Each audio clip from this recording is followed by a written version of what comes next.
Vamos então à semana 3. A semana 3 a gente vai continuar estudando o debate regrado e dessa vez a gente vai produzir, um texto, um debate, mas na verdade a gente vai produzir um planejamento de um debate, porque na verdade o debate é um gênero oral, então a gente teria que fazer ele mesmo, organizar direitinho, e, e fazer com, assim, de forma presencial mesmo, para ficar legal e tudo mais. E tem que estudar muito, o que se vai ser debatido. Porque debate não pode ser simplesmente, pessoal, você falando o que pensa assim a torto direito, É preciso ter planejamento e saber argumentar. Então, o tema é esse aqui, ó, certo? O uso do celular na escola.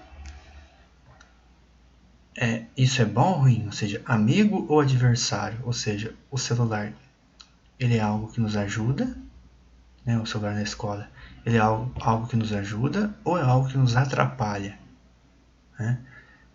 E para quem que é isso? Ou seja, para quem? Para quem aqui, no caso, é quem que vai ver esse debate? Então, a gente vai ver aqui que o debate é para a comunidade escolar. Então, imagina que pode ser isso, pode ser um evento na escola em que os pais, todo mundo pode vir, toda a comunidade escolar pode vir assistir e aí ficar sabendo mais sobre essa questão de usar o celular na escola. Até que ponto é bom, até que ponto é ruim, é interessante. Então, aí antes de fazer o debate, a gente pode imaginar aqui, algumas coisas. Então, assim, vocês vão pensar que vocês são mediadores no primeiro momento, tá? Então, o mediador é a pessoa que estabelece as regras. Então, assim, o debate vai ter hora para começar, mas tem hora para terminar. Então, a gente precisa estabelecer um horário. É 1 hora de debate? 2 horas? 3 horas? Então, assim, temos que estabelecer um horário, Eu diria que se for muito longo, cansa, Não pode ser muito longo. Mas também não pode ser muito curto, senão não dá tempo de desenvolver os argumentos também. Fica muito... Aí, às vezes, a discussão está interessante e tem que terminar. Então, tem que ser um tempo razoável, Não muito longo, nem muito curto. Por exemplo, a gente pode dividir, os blocos. Por quê? Porque a gente pode pegar o tema e abordar ele de, por exemplo, 3 formas diferentes, se você aborda o tema. Então, em cada forma que você for abordar, você coloca um bloco, Por exemplo, no primeiro bloco a gente vai falar se os alunos eles têm o costume de levar o celular para a sala de aula. Então, assim, e como que tem sido usado. Então, eles têm bastante acesso. Então, isso pode ser para começar a conversa, Isso já pode ser um ponto. Aí no outro ponto, a gente já pode começar falando em que medida que o celular pode ser bom. Aí a gente é outro bloco. Aí vai falar das vantagens. E depois, no terceiro bloco, o que poderia ser evitado para que o celular, então, tivesse um melhor aproveitamento dele na sala de aula.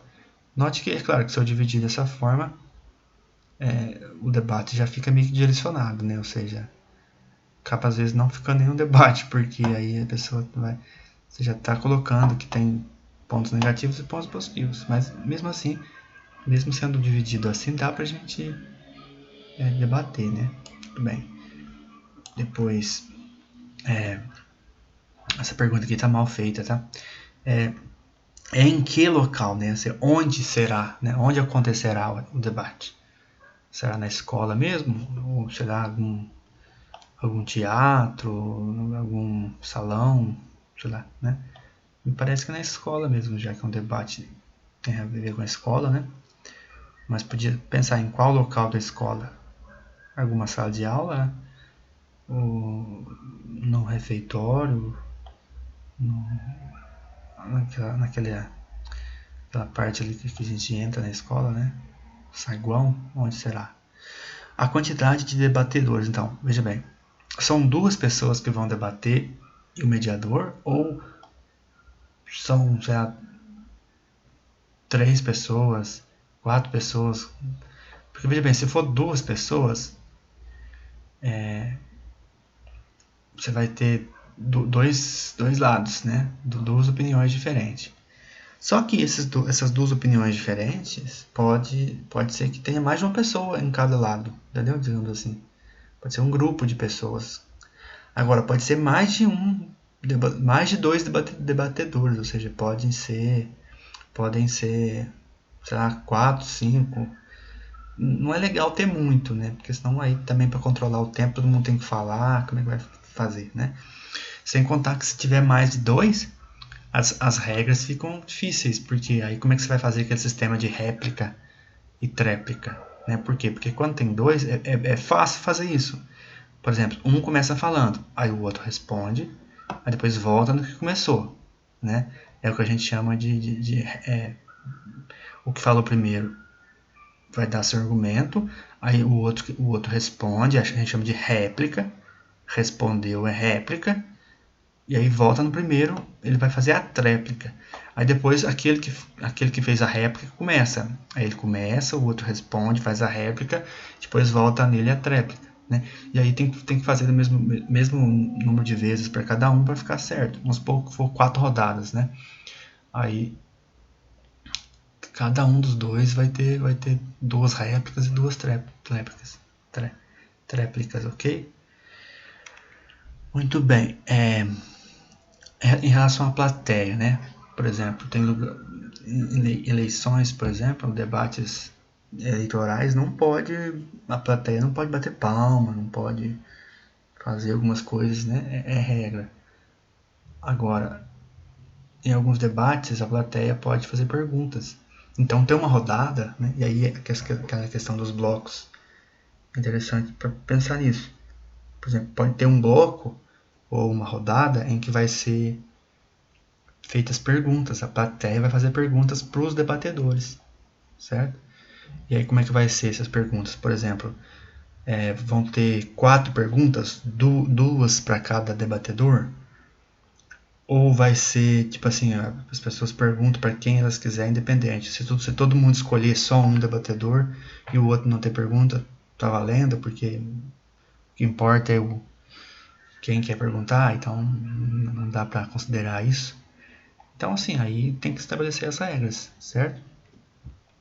O tempo de fala, ou na verdade, tem outra coisa, a pessoa pode fazer a mesma pergunta para os dois, né? Então um responde primeiro, depois o outro também responde a mesma pergunta, outra possibilidade. O tempo de fala durante cada um dos momentos do debate, pergunta, resposta, réplica e tréplica. Então aqui, ó, isso aqui é importante, ó.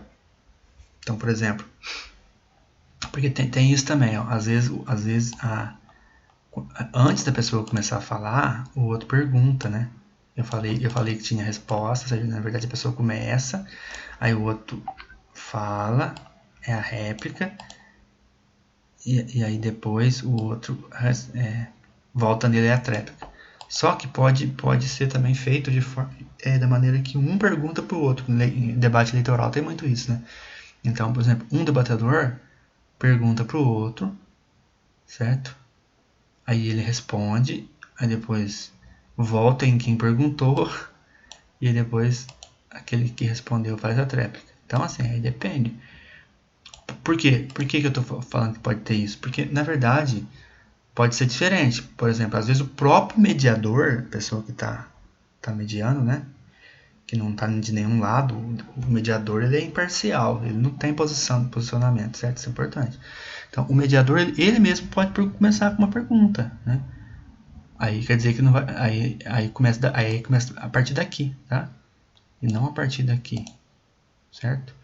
Então, isso também é importante colocar. Como deverá ser o comportamento dos debatedores? Então, por exemplo, tem algumas regras.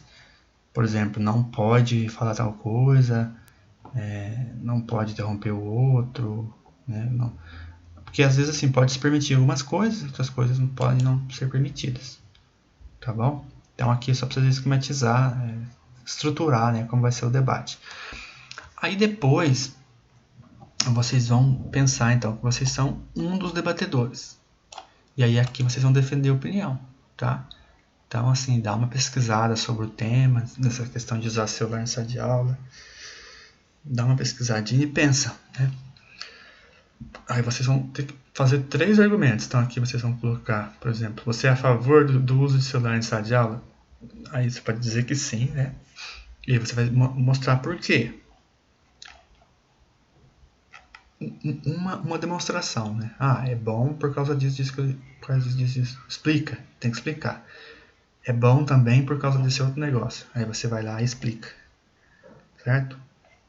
Ah, também porque faz isso, isso e outro. Então explica. Ou seja, são 3 argumentos e tem que ser desenvolvido, né? Não adianta você colocar assim, celular é bom porque você pode pesquisar na internet. Usar o celular é bom porque você pode pesquisar coisas na internet durante a aula. Só isso, né? Desenvolve, mas por que é bom pesquisar as coisas na internet durante a aula? Coisas, que tipo de coisas, entendeu?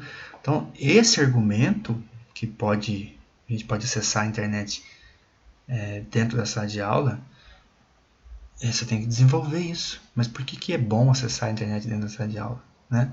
Então, desenvolve bem, explica bem direitinho, porque o seu argumento fica bem embasado, fica bem explicado, certo? São 3 argumentos. São 3 argumentos, tá bom? Então é só isso, não é muito difícil não, tá? Qualquer dúvida, estou à disposição. Chegamos ao fim da semana 3.